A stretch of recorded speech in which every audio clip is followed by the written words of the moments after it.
রিভার্বটা কেটে দিন। Reverb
Om Bhadram Karneभिः Shrunuyama Devaः Bhadram Pasyemakshbhiryajatraः Sthirairangayestushvagam sastanubhiः Yasema Devahitai Yadayuhu.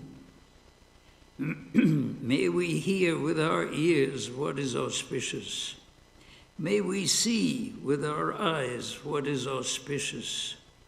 May we enjoy with strong limbs and bodies the life allotted to us.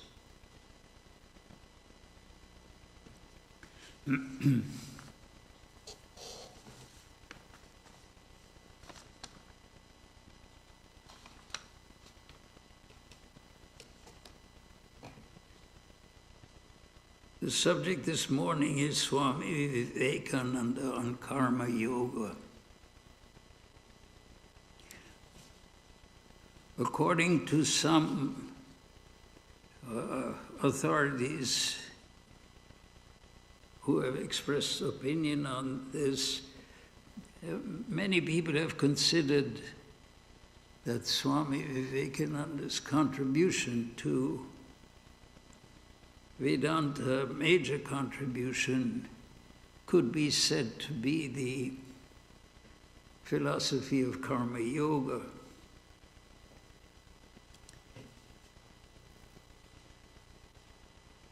And it is expressed in many ways in the complete works of Swami Vedananda.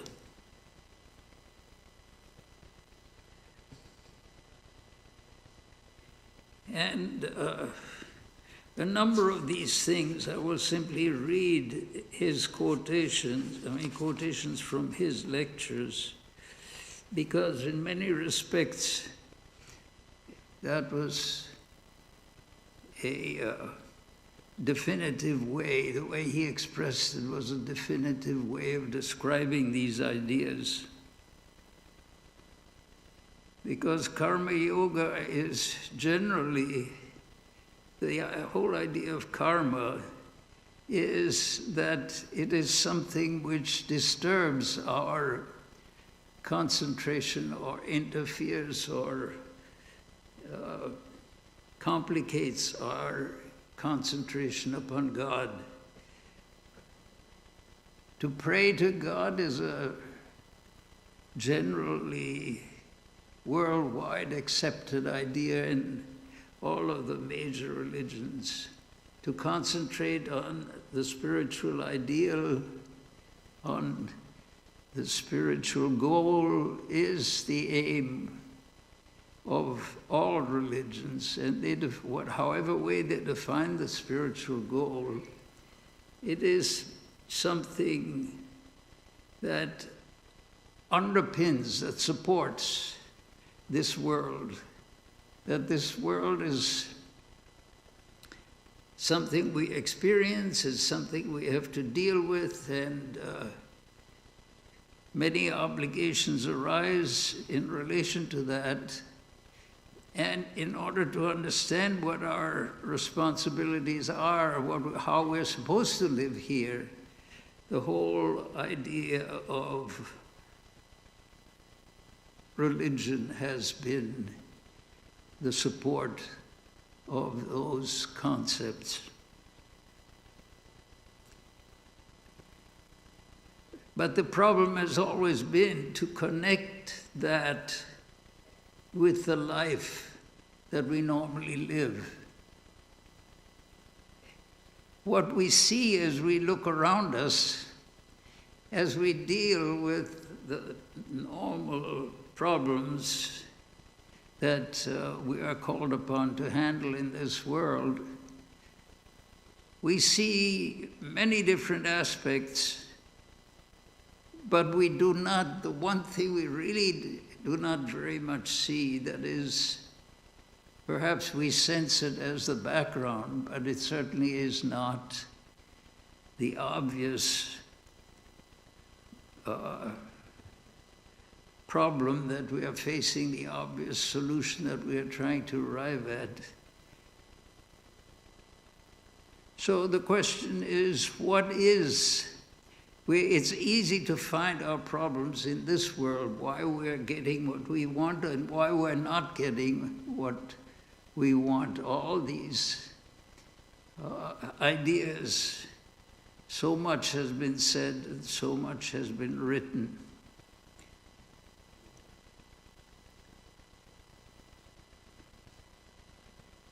And Swami Vivekananda is, out of all the many contributions he has made, out of the enormous number of lectures and classes that he has given and books that he has authored, it is sometimes said that his contribution to the idea of karma as a spiritual discipline is one of the main contributions that he has made. Generally, it is felt that our spiritual nature, our spiritual goal, or the practices that are required in order to proceed toward those goals, that those are things that are beyond this world, that they are something that there's a dichotomy, there's a boundary between this world and the experiences of the spiritual realm that we read about when we study the lives of saints and sages. We feel that there is a boundary there.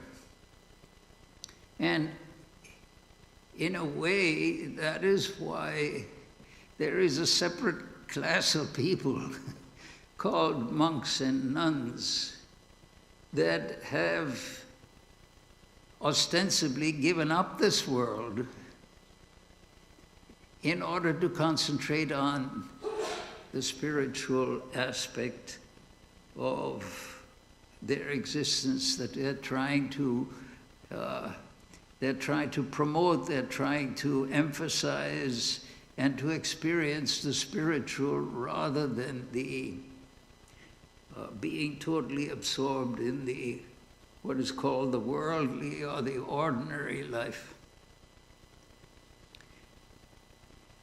But one of the great contributions that Swami Vivekananda has made, not that he was the first one to do that, it is recorded in the scriptures of India, and it is recorded in the scriptures of other philosophies also, but Swami Vivekananda in a way made it his speciality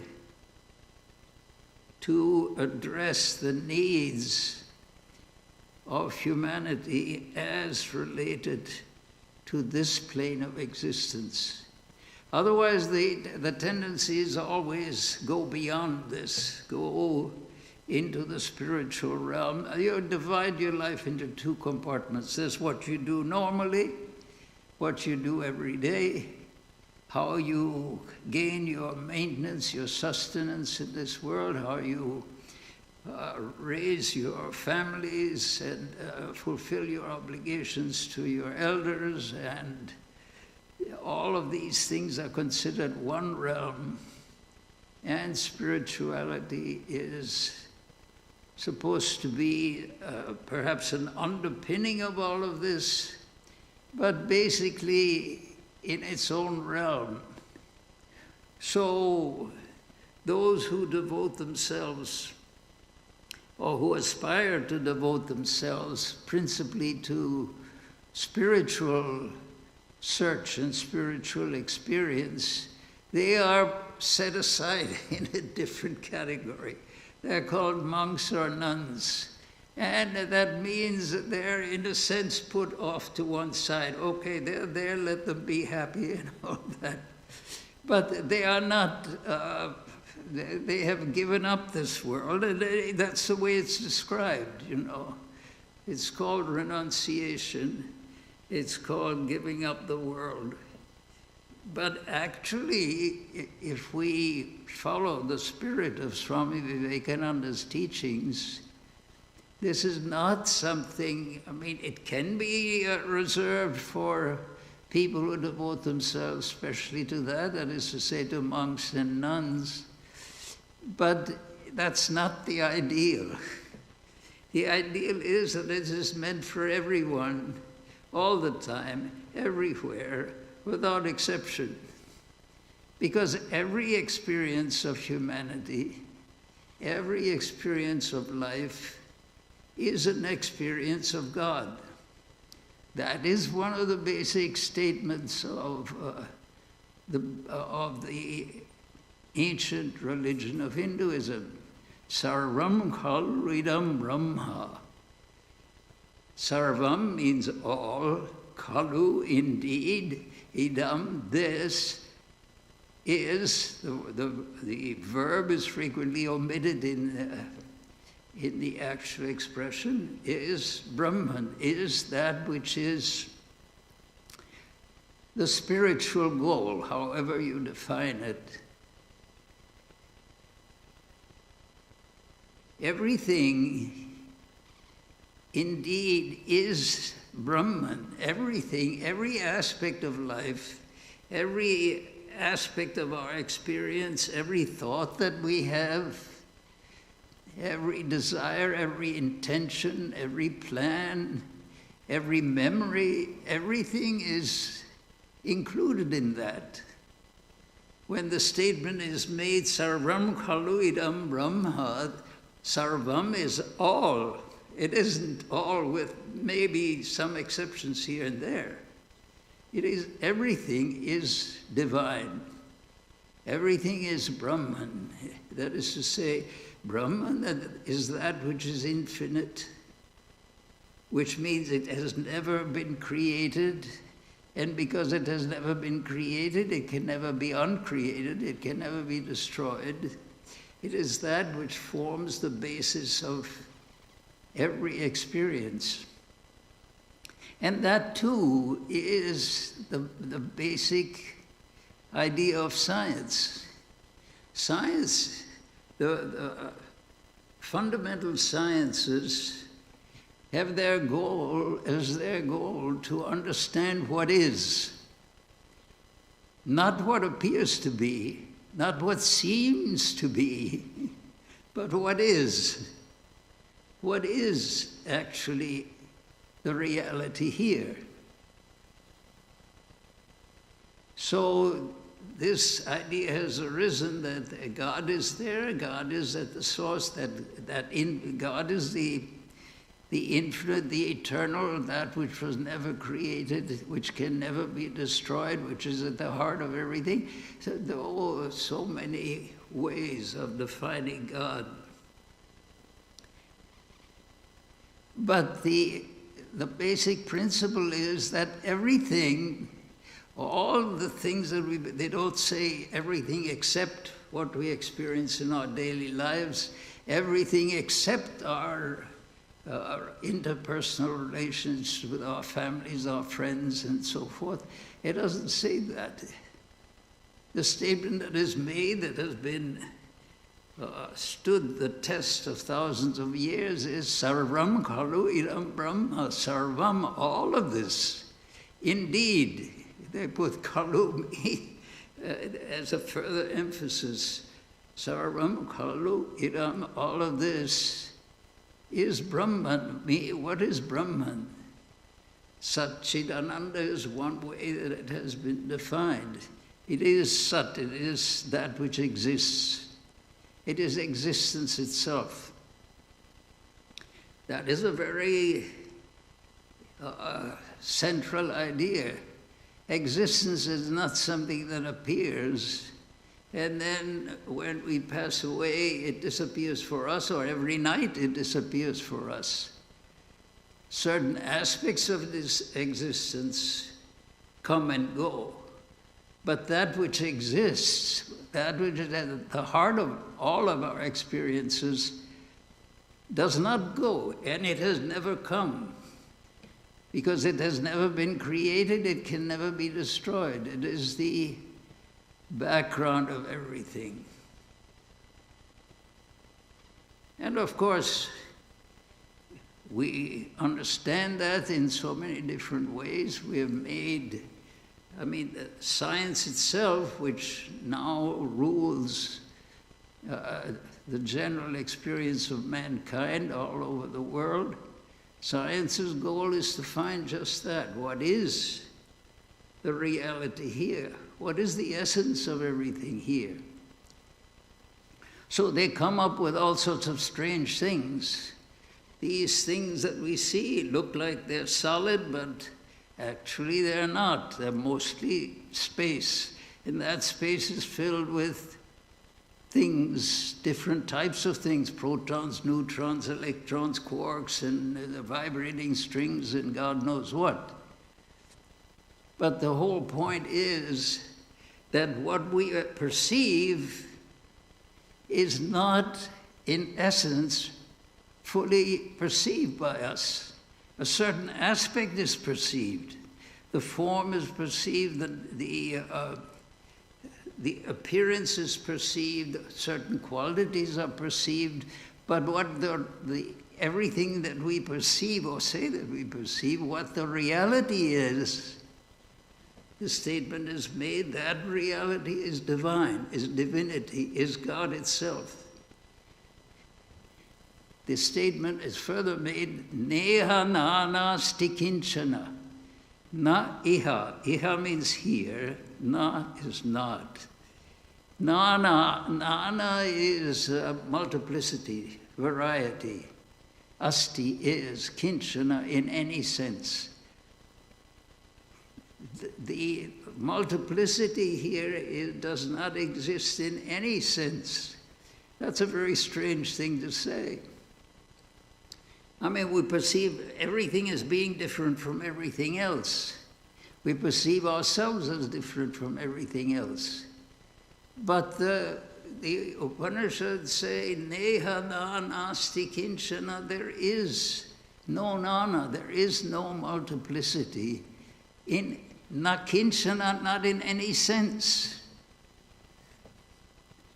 I mean, it isn't a statement that it's simply made, it doesn't exist, but it doesn't exist in any sense.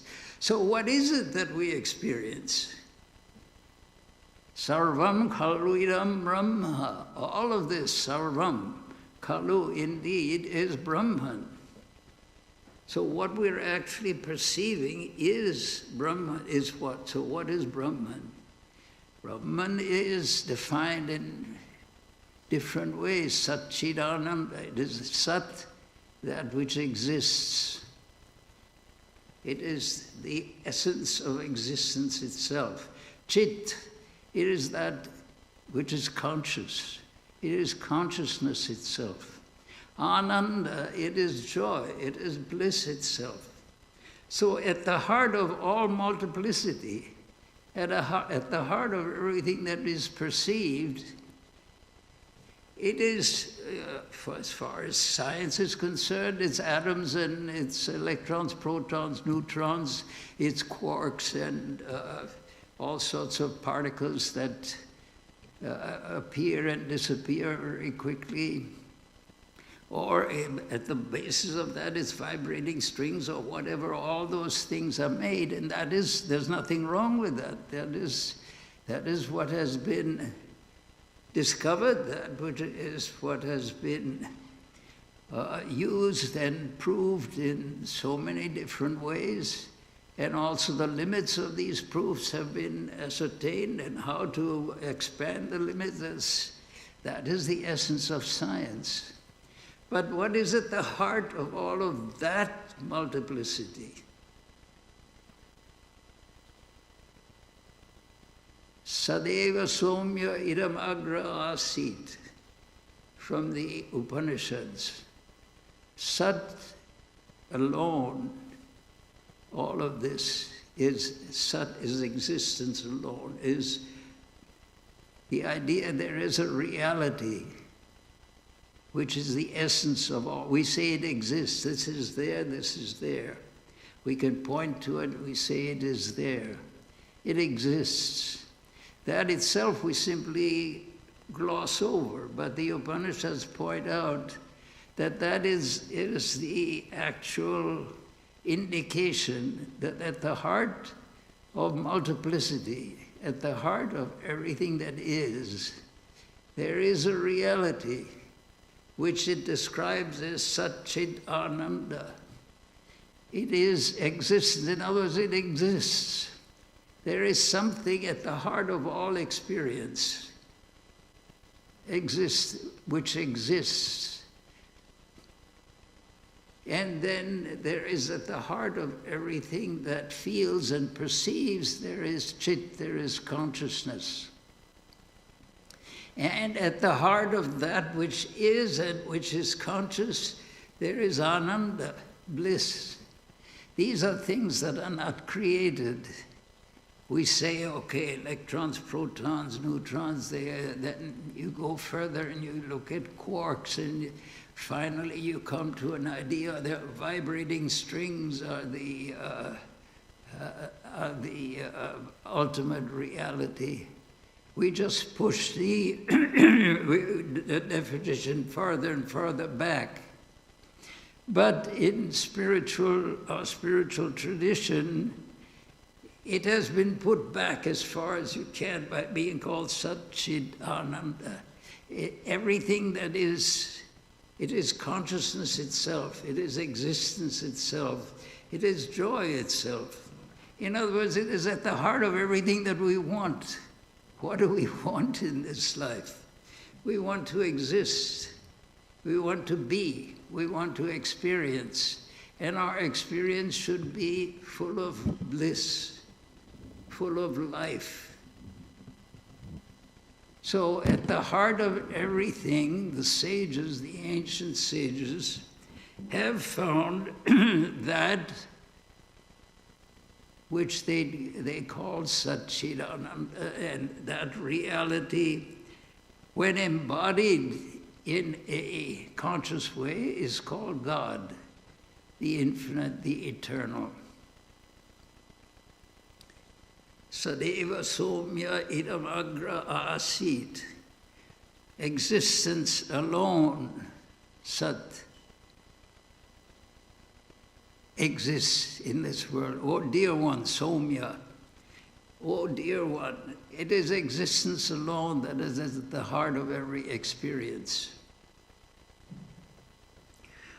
So now when we talk about Swami Vivekananda's message on karma yoga, Swamiji was putting these basic scriptural ideas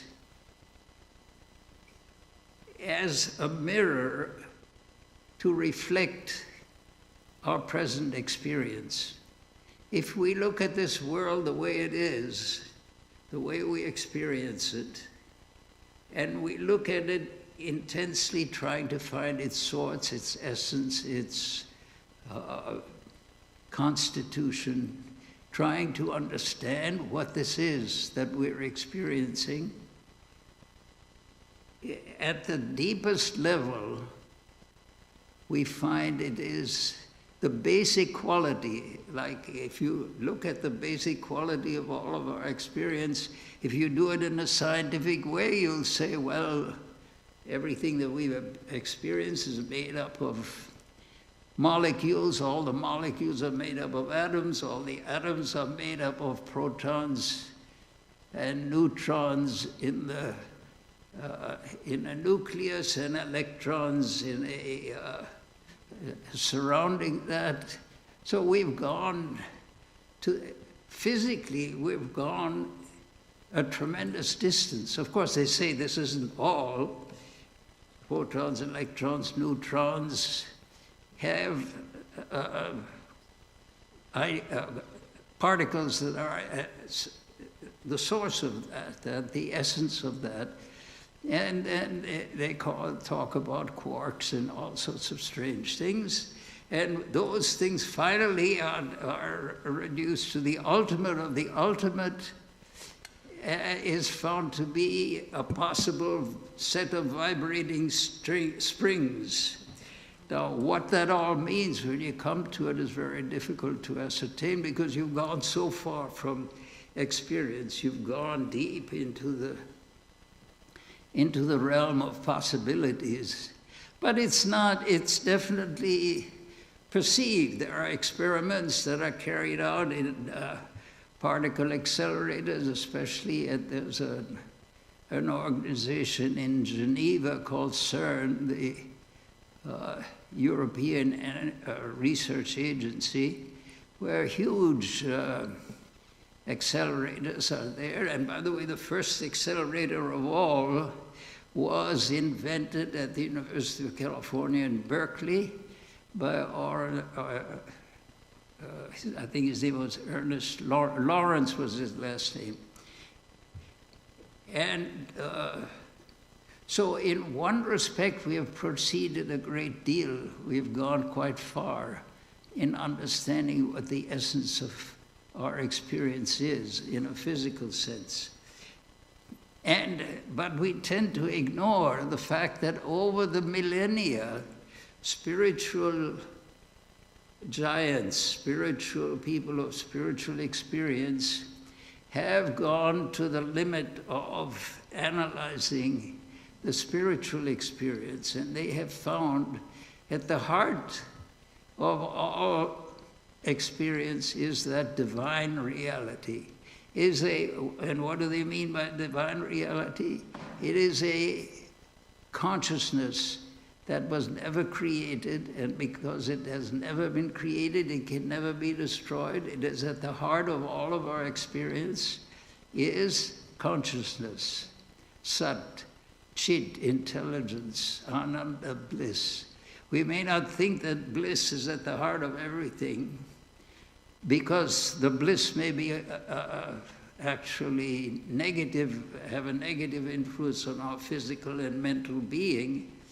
But at the heart of it, there is something which is unchanging. So the ultimate conclusion is at the heart of everything that changes or that appears to change, there is a reality that was never created.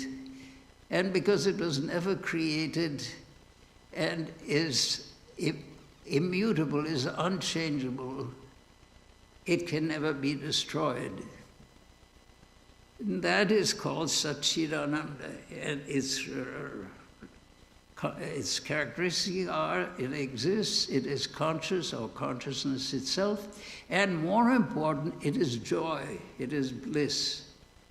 At the heart of everything that changes, the surface may be have negative influence. The surface may harm us or hurt us. When we say us, it's only the physical or mental being that can be hurt. But at the heart of ourselves and at the heart of everything that we experience, there is something that was never created and can never be destroyed. And our goal in life is to experience that.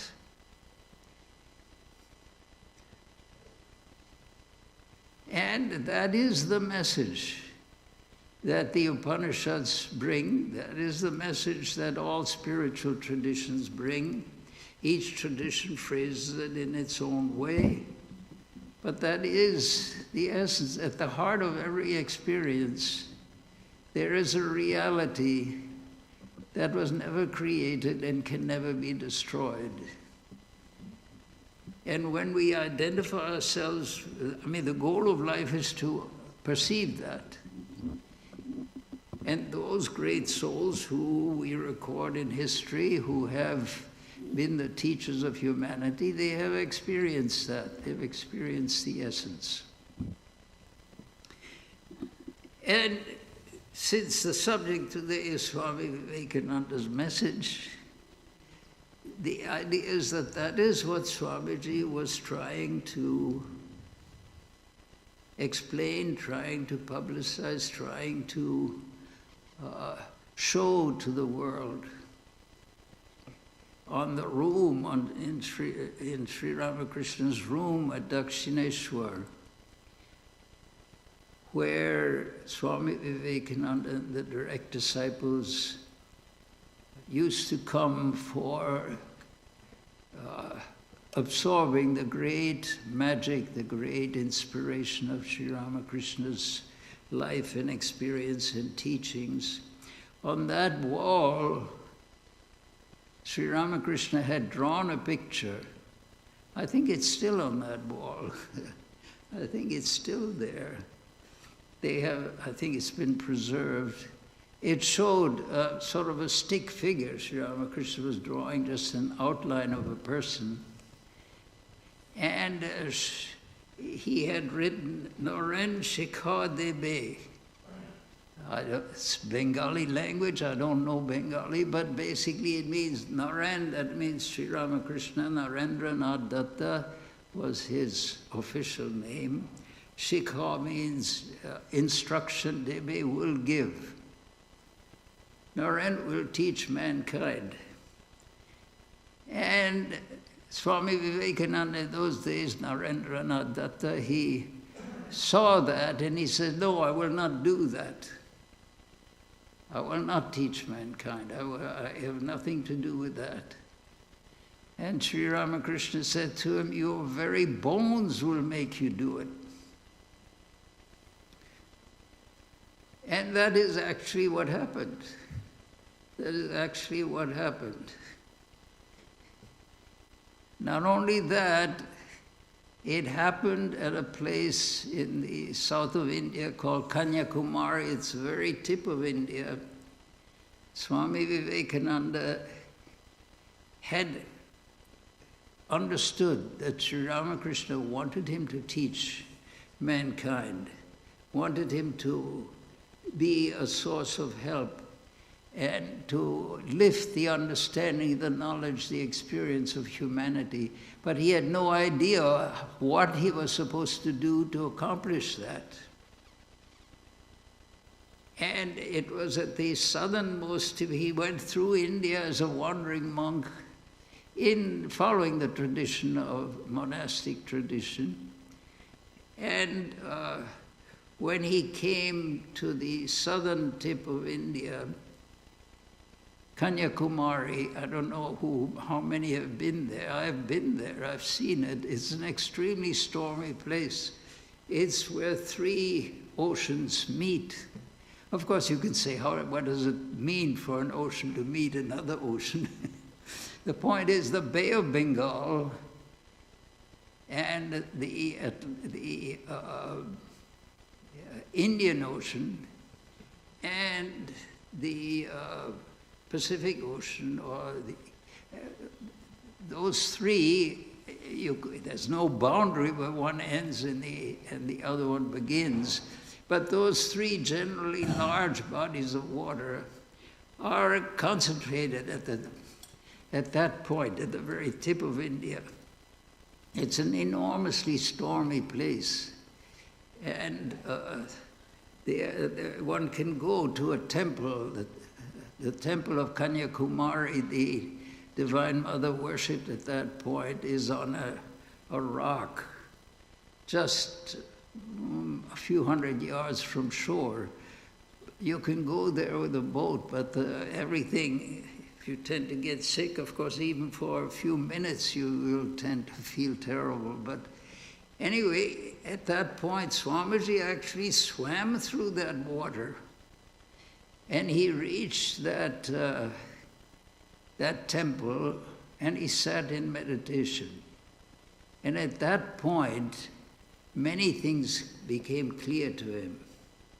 That's why that point is so significant, so important. He saw, he had gone through the whole length and breadth of India, and he had great knowledge. Even though he hadn't been there, he had great knowledge of Western ideas and Western thought systems. So he had a very strong universal outlook. And he saw that there was a tremendous need for spiritual elevation, spiritual inspiration. And he also saw that the ancient traditions of India, which is Vedanta. Vedanta is the essence of the Upanishads, which are the basic scriptures upon which all of these traditions are based. He saw that this contained the possibility of being a great source of help for the whole universe, that is to say, the whole world. But how to make that, how to understand the problem, which he had begun to understand as he traveled the whole length and breadth of India and talked to myriads of people. He had understood the basic needs of humanity in India, and he was also very knowledgeable of the world outside India as much as could be gathered from literature. And he saw that there was a tremendous source of help and assistance for the world's problems in the ancient philosophy and tradition that we know that was called Vedanta. But how was he, a penniless wandering monk with no experience of the world outside his own particular community and his own country, what was supposed to be done? How was all of this supposed to be? In other words, on the wall of Sri Ramakrishna's room, Sri Ramakrishna, who was his teacher, his inspiration, divine incarnation, he had written Naren Shikha Debe Naren, that is Swami Vivekananda Narendra, would teach mankind.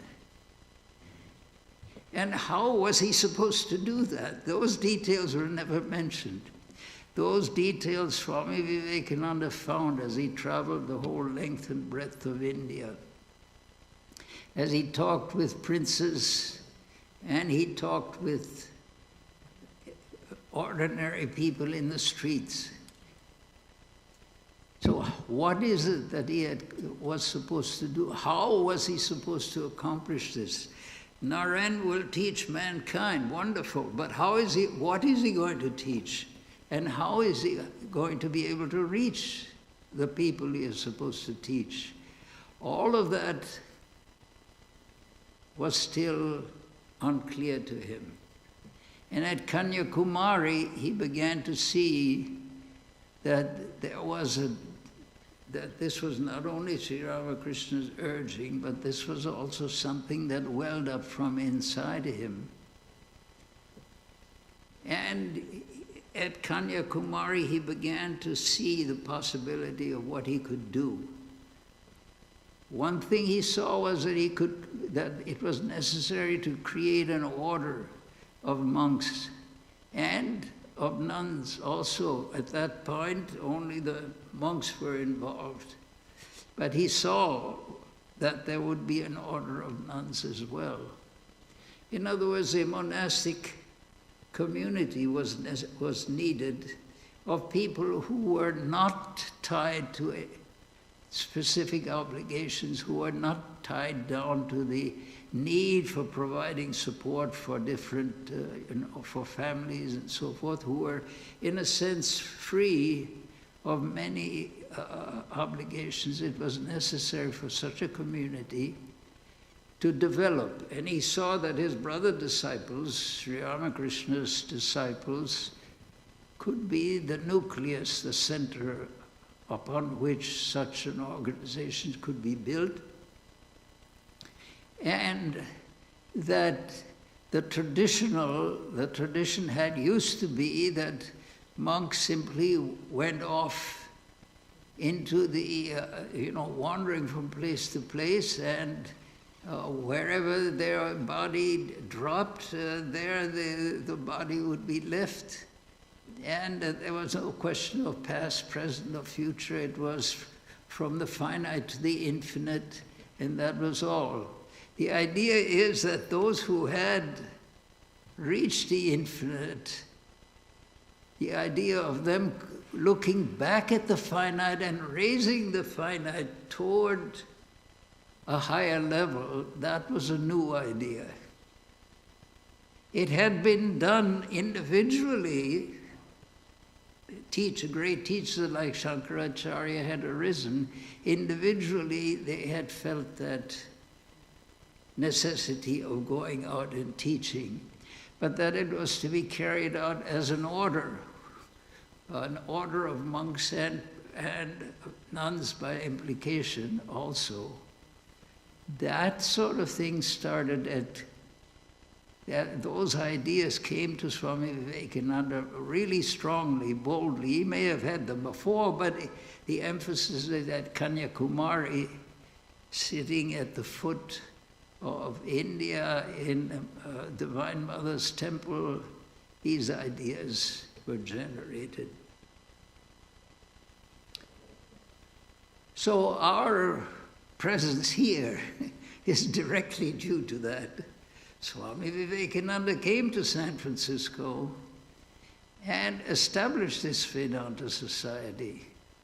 So he established a society in New York also, and the New York Society was actually established before the Belur Mutt itself, before the headquarters was established. Of course, this society was founded afterwards in 1900. But the whole point is that there was a message that was intended or is intended every time a great spiritual personality comes to this world. That personality comes with a message. There's a purpose. So you look at Buddha, you look at Jesus, you look at all the great teachers, there's always something that was to have been accomplished. There is a divine principle, a divine presence, a divine purpose, however you want to approach it. There's a divine mother who is in charge of everything. There is divinity in so many respects at the heart of everything that happens. But this should be our inspiration, that this is not something which is unusual. This is something which happens again and again.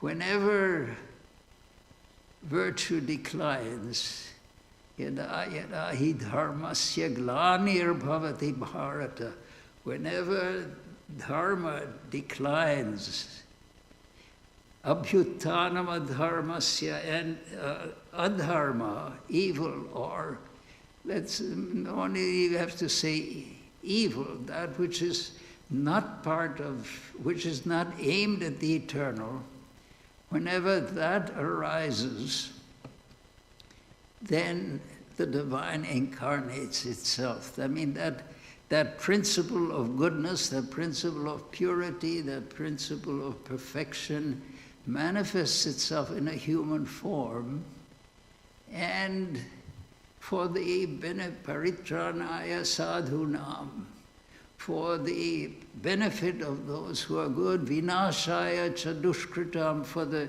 destruction of evil persons if necessary, but the basic idea is not necessarily related to persons, but the evil itself, that which is negative, that which is limiting, that which is small, rather than that which is infinite and eternal and all-pervading. Whenever the small becomes too powerful and tries to overshadow the large, the infinite, the eternal, there is a force that comes. There is a reality that manifests itself in a physical form and rights the balance. And then Swami Vivekananda was the embodiment of the messenger. And so we're talking about karma yoga. That was the initial subject of conversation, because generally karma is now at the very essence of things. How should one act? How should one be? How should one manifest oneself? The whole idea is an emphasis on that which is infinite, that which is eternal. Because the one thing that the rise of science and technology brings about is an idea that there is something which is already within us, which we don't need that. We're going to succeed even without that. And so religion has a tendency to be subdued, to be put in second place. To prevent that from happening, that divinity incarnates itself and manifests itself, manifests its wisdom, its power, its intensity. And that is how we we want to view Swami Vivekananda's visit and his message to us.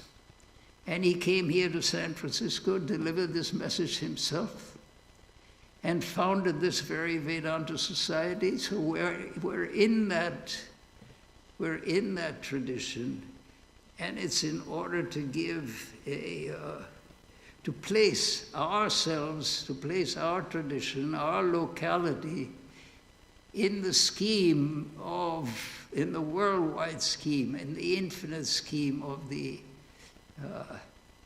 of divinity expressing itself in the finite.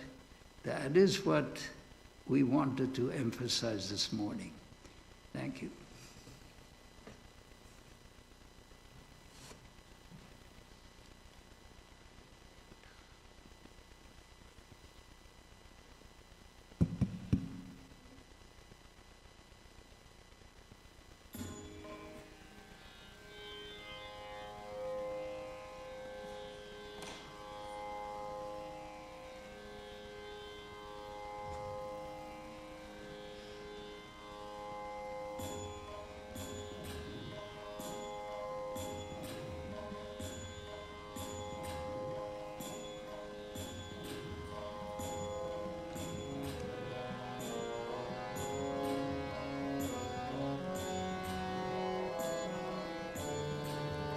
তুমি ব্রহ্ম বাম কৃষ্ণ, তুমি কৃষ্ণ, তুমি বাম, তুমি ব্রহ্ম বাম কৃষ্ণ, তুমি কৃষ্ণ, তুমি বাম, তুমি বিষ্ণু, তুমি জিষ্ণু, প্রভু বিষ্ণু প্রাণারাম, তুমি বিষ্ণু, তুমি জিষ্ণু, প্রভু বিষ্ণু প্রাণারাম, তুমি ব্রহ্ম বাম কৃষ্ণ, তুমি কৃষ্ণ, তুমি রাম।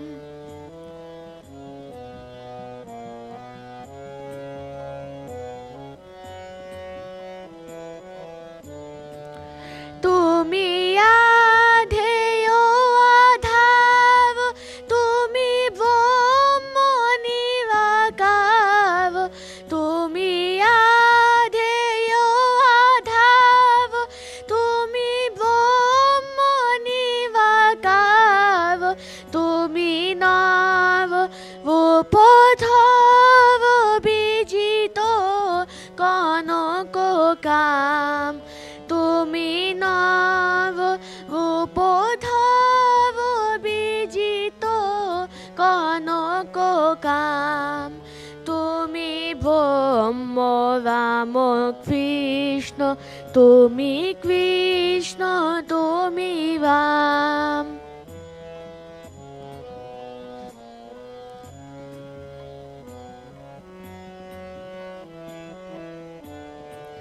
অপার করুণা সিন্ধু, তুমি দেব দীনবন্ধু, অপার করুণা সিন্ধু, তুমি দেব দীনবন্ধু, যাছে ইন্দু কৃপা বিন্দু চরণে করি প্রণাম, যাছে ইন্দু কৃপা বিন্দু চরণে করি প্রণাম, তুমি ব্রহ্ম রাম কৃষ্ণ, তুমি কৃষ্ণ, তুমি রাম, তুমি বিষ্ণু, তুমি জিষ্ণু, প্রভু বিষ্ণু প্রাণারাম, তুমি ব্রহ্ম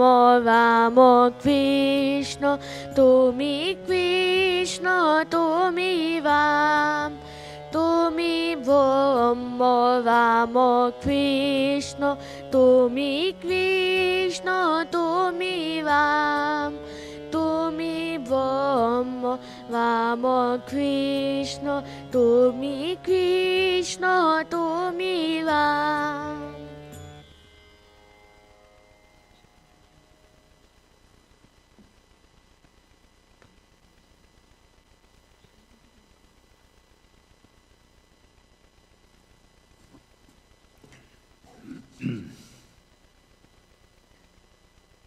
The subject for next Sunday is Swami Brahmananda, a monastic disciple of Sri Ramakrishna.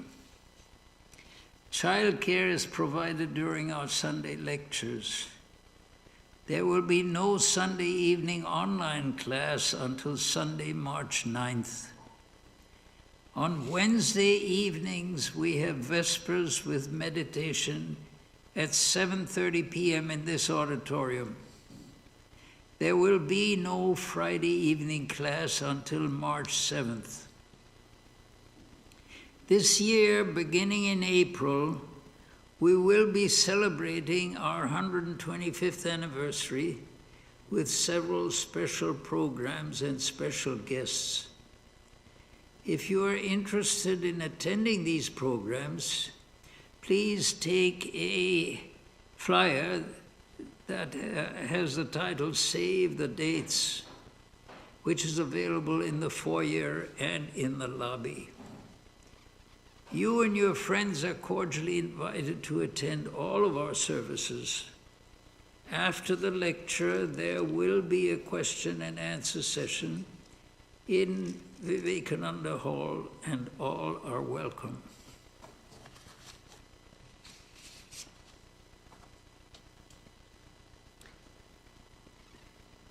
Om Dhyaho Shanti Antariksham Shanti Prithivi Shanti Apo Shanti Roshadaya Shanti Vanaspataya Shanti Vishwe Devah Shanti Brahma Shanti Sarvam Shanti Shantireva Shanti Sama Shantiredhi Om Shanti Shanti Shanti.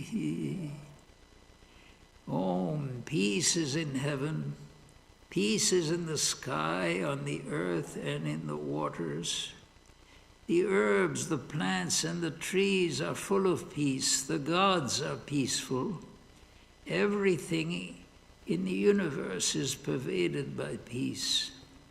May that infinite, universal peace enter our soul and being.